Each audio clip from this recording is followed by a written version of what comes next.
Ng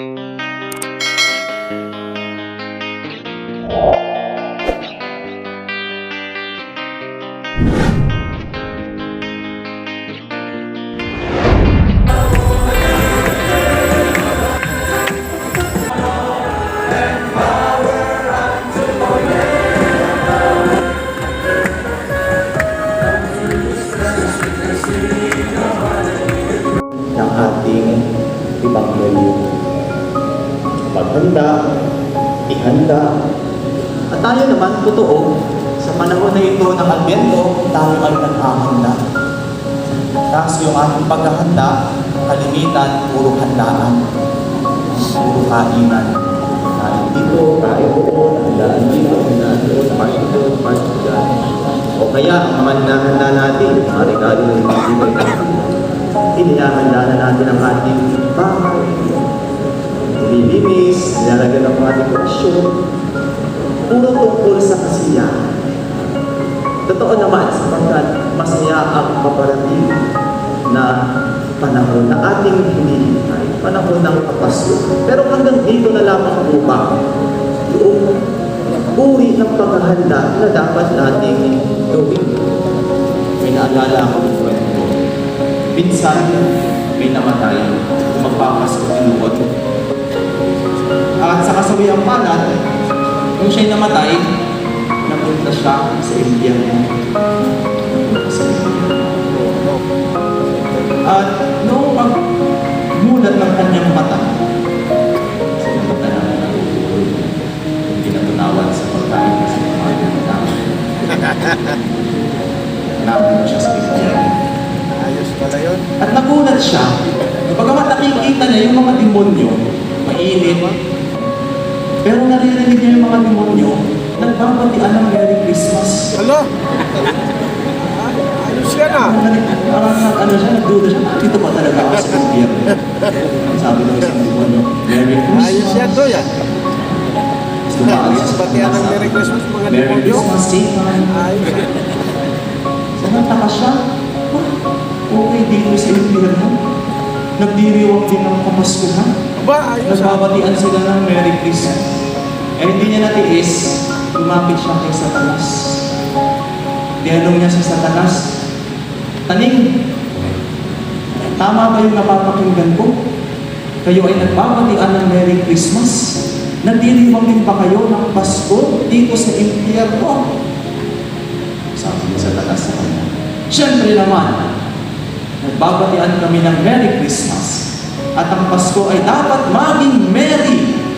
Sapagkat kapag seryosohin nila ang Pasko, diyan magtatapos ang aking kaharian. So yun pala yung gusto ni Satanas.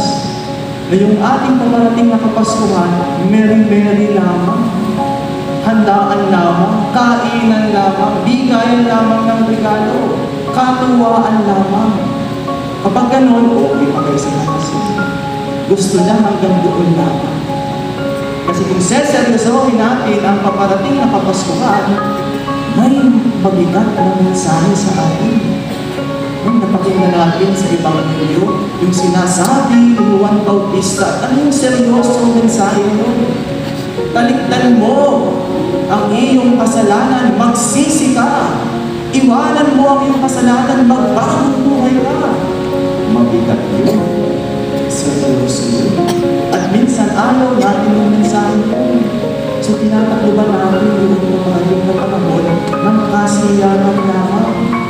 Pero yung karakter ni Juan Bautista ay palaging nagpapaalala sa atin. Iwanan mo ang kasalanan. Magsisi ka, magbalik loob sa Diyos. Ang lahat po ba dito ay nakapangumpisal na? Kayo ba'y nakapangumpisal na? Sino hindi pa nakakapangumpisal? Ang dami.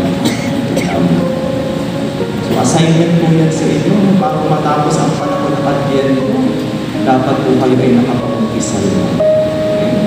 Bumalik po kayo sa inyong mga parokya at kayo ay hanapin ang schedule ng umpisa. Sapagkat yan ang pinakamahalagang paghahanda ang dapat natin gawin sa panahon na ito. Sapagkat darating si Jesus. At ang tanging makakakita nakakakita kay Jesus ay yung mga taong may malinis ang puso. Hindi sinasabi sa Beatitudes, di ba? Blessed are the pure of heart, for they shall see God. Mapalad ang mga tao, ang puso ay malinis, makikita nila ang Diyos. Amen? Kaya yung panahon ng Advento, mga kapatid, pwede din natin sabihin sa madaling sabi, ito yung paghahanda ng puso. Inihahanda natin ang puso para sa pagdating ng ating Panginoong Jesus. Na kapag siya'y dumating, palagi siyang may daladalang bago para sa atin. Sapagkat si Jesus ay Panginoon na palaging bago. He is the God of newness. And He makes all things new. Kapag tinanggap natin si Jesus sa ating puso, babaguhin niya ang ating buhay. Si Jesus palaging may nais na ibigay sa ating na bago, na magpapanibago ng ating buhay. At hindi yung ganda kung panahon na hinihintay natin. Si Jesus na isinilang na ating ipagdiriwang ang kagalakan ng pagsilang ngayon, siya din Diyos na nais magbigay sa atin. Di ba tayo kapag mag-birthday tayo yung nag-e-expect na tayo ay re-regaluhan kasi tayo yung mag-birthday. Pero yung ganda ng kapaskuhan, yung hinihintay natin mag-birthday, siya yung may nais ibigay sa atin. May nais that to something new na magpapabago sa ating buhay ang daladala ni Jesus sa atin. Handa ba tayong tanggapin ang regalo ni Jesus? Handa na ba ang puso natin? Mahina ko sa puso. Handa na ba ang puso natin? Kung handa na, hindi na ako may tatlo akong pagninilay na gusto kong ibahagi sa inyo bilang paraan ng paghahanda ng ating puso. Kaugnay na din ng Ebanghelyo ng ating napakinggan. Una ay sa panahon na ito ng Advento, tayo inaanyayahan na patuloy na magnilay. Sa pagninilay natin, pagdarasal, humahanap tayo ng katahimikan. Kung hindi namin makita ang katahimikan sa bahay, siya sa bahay, humanap tayo ng oras, pumunta tayo sa simbahan, kung saan mayroong katahimikan doon, pwede tayo makakapagpapalay. Dahil sa pagninilay natin, tinatawag natin ang kapangyarihan ng banal na Espiritu. Tulungan tayo na makita ang pagkilos ng Diyos sa ating buhay. Sapagkat ang Diyos ay dumating na. Sa maraming pagkakataon lang ng ating buhay, hindi natin nakikita kasi masyado tayong abala sa napakaraming bagay. Kaya ang paanyaya sa atin, magnilay. Slow down. Sa ating pagdarasal, kung hindi naman yun, nagsasabi tayo, we pray the rosary, or kaya we pray our favorite devotions, hindi naman yung saving prayers. But really in silence, in the presence of God, pinapalakas natin yung ating pandawa kung paano ang Diyos ay kumilos sa ating buhay. At sa ating pagninilay, kapag nakita natin, ay ito pala yung plano ng Diyos sa ating buhay. Ay, ganito pala ang dapat kong gawin, dapat pala akong magbago.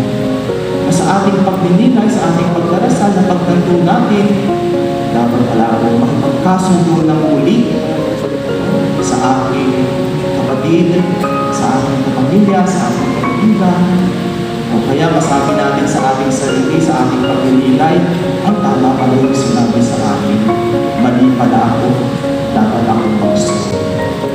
Kapag yung mga ganun ang nagiging bunga ng ating pagninilay, masasabi natin, dumating na ang Diyos sa buhay natin. Kapag natatangko natin, yung panibagong hatid niya sa ating buhay, pagbabago ng buhay, na tayo ay makapabuhay na mas may magandang ugnayan sa ating sarili, sa ating kapwa, sa ating Panginoon. So magnilay. Pangalawa ay magsabuhay. magsabuhay. Na kailangan yung pananampalataya na ating ipinapahayag ay ating isinasabuhay. Ito yung ating makikita sa imahe ni Juan Bautista. Yung kanina, yung magdilay, yung pinapakit na disyerto ng kailang doon sa Ebanghelyo. We enter the desert experience. E dito naman, magsabuhay, tingnan natin na parang si Juan Bautista. Yung kanyang pananampalataya na pinapahayag, sinasabuhay niya. In fact, is the simplicity of his life. And how he is trusting in the Lord, yung pagtitiwala na sa Panginoon, na naroon yung kanyang tapak ng pagpapahayag at ng kamuluhanan. So tayo din, inaasahan sa atin ay isabuhay natin. Maramdaman, makita ng ating kapwa na totoo nga yung ating pinananampalatayaan ay buhay na buhay sa atin. So dapat araw-araw, hinahangad natin na meron tayong magawaan ng kaputihan sa ating buhay. Isinasabi, yung makikita nila at mararamdaman nila na buhay si Jesus sa atin. Eh kapag nangyari yun, dito naman natin mababagito. Dumadaan ang Panginoon sa buhay natin. Hindi lang dumaan na natapos na, kung hindi patuloy na dumadaan ang Panginoon sa ating buhay. At ang kagandahan pa doon, ikaw ang ginagamit ng Panginoon upang ang iba ay makakanas ng kanyang presensya, ng kanyang kabutihan at pagkakas. May magandang kasabihan. Sabi, live in such a way that people who don't know God but know you will come to know God because they have known you. Mamuhay ka sa pamamaraan na yung mga hindi nakakakilala sa Diyos. At dahil nakilala ka nila, ay makikilala nila ang Diyos. Na sa pagbibigay mo sa pagsasabuhay mo ng pananampalataya, doon din, ikaw ay nagiging Juan Bautista, ihahanda mo ang daan ng iyong kapwa upang sila din ay makatagpo si Jesus na iyong pinananampalatayaan. Yun ang epekto ng pagsasabuhay. Dumaraan, pangatlo ay magbigay, magsabuhay, kailangan din natin maghintay. Maghintay. Kasi kapag naghahanda tayo, yan ang pinakamansabi ni Juan Bautista, maghanda. Hinanda natin ang ating puso. Binisin natin ang ating puso. Tayo ay naghihintay. Hinihintay natin ang kaganapan ng pagdating ng Panginoon sa ating buhay. At may binanggit na napakagandang talata sa ating ikalawang pagbasa. Sabi doon, ang isang araw sa 1,000 taon at ang 1,000 taon ay isang araw lamang. Sa Panginoon, ang isang araw ay 1,000 taon at ang 1,000 taon ay isang araw lamang. No, iba yung oras ng Diyos kung baga ibig sabihin. One day with you. One day with me is opposite. Iba yung oras ng Diyos sa oras. Kaya sa paghihintay natin, dapat may kalakip rin na pagtitiwala.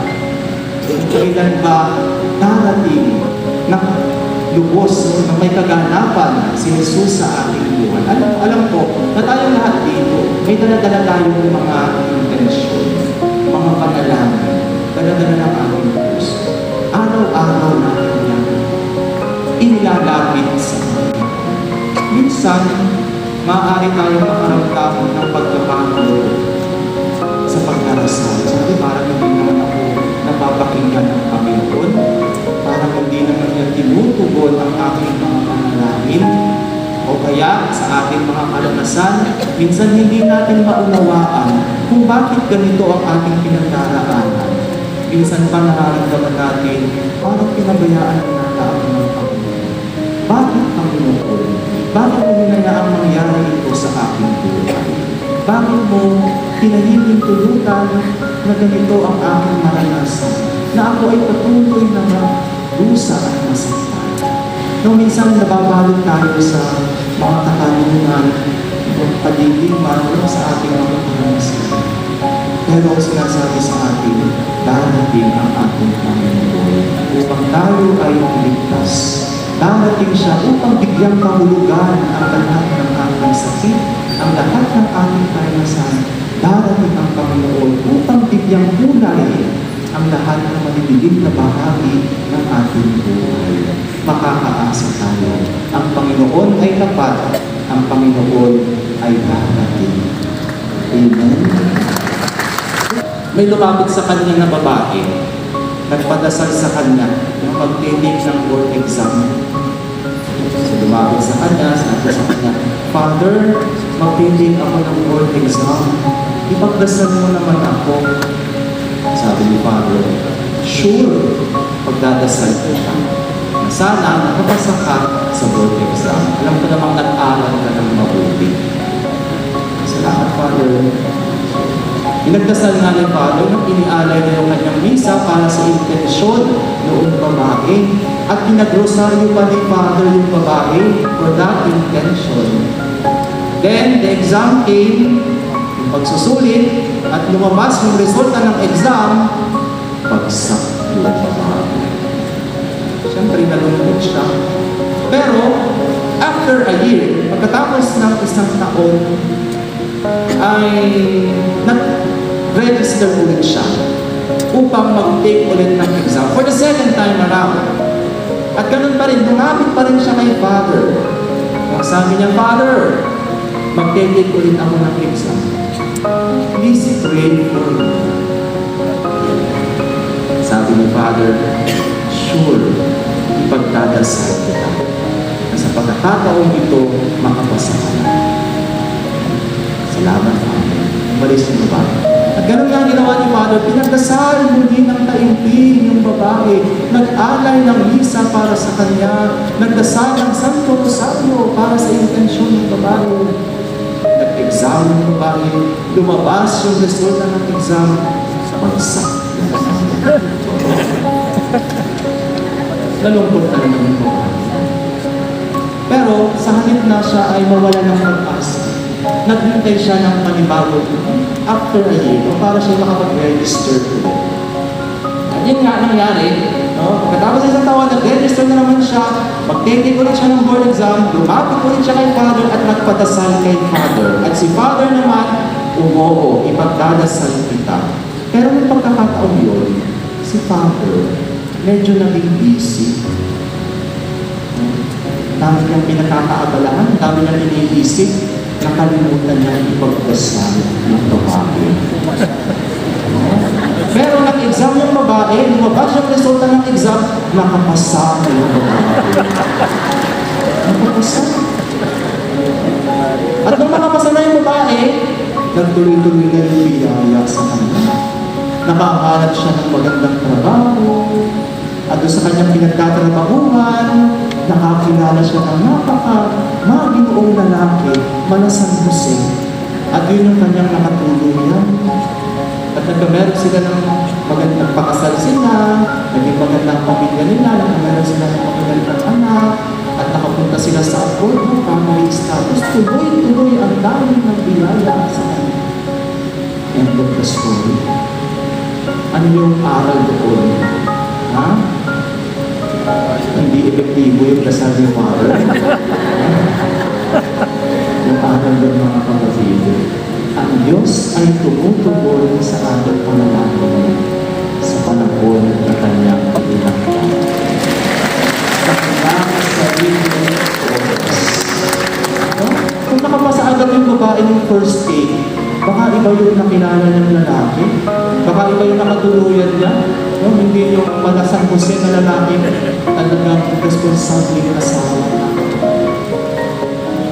So in God's time, makikita natin ang dahilan ng bawat karanasan natin. Ang kabiguan ngayon ay magiging pagpapala bukas.